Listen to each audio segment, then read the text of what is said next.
JEE Main 2014-এ এই লিমিটের অঙ্কটা এসেছিল।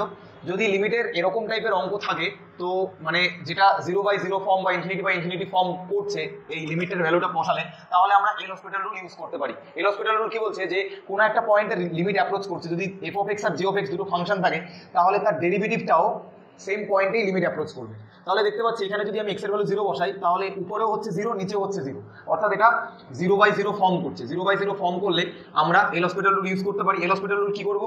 এল হসপিটাল রুলে আমরা উপর নিচে ডেরিভেটিভ করে দেবো। তাহলে সাইনের ডেরিভেটিভ করলে হবে cos পাই cos স্কয়ার এক্স, আর আমি যদি ভেতরটাকে আবার ডেরিভেটিভ করি, ভেতরটাকে ডেরিভেটিভ করলে পাবো পাই cos স্কয়ার এক্স এর ডেরিভেটিভ করলে হবে 2 cos x, আর cos x এর ডেরিভেটিভ করলে হবে minus sin x divided by x square এর ডেরিভেটিভ করলে হবে 2x।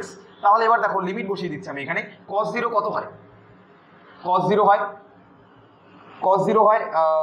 1, তাহলে cos পাই কত হয়? cos পাই হয় -1 ইন্টু পাই 2 cos 0, আবার cos 0 এর জায়গায় লিমিটের ভ্যালু বসালে এটা হচ্ছে 1, আর এই যেখানে আমরা পাচ্ছি limit x tends to 0 minus sin x by x divided by একটা 2 আছে, তাহলে এখানে 2 কেটে গেল, তাহলে এই মাইনাস আর এই মাইনাস মিলে হবে প্লাস পাই, আর আমরা জানি sin x বাই x কত হয়?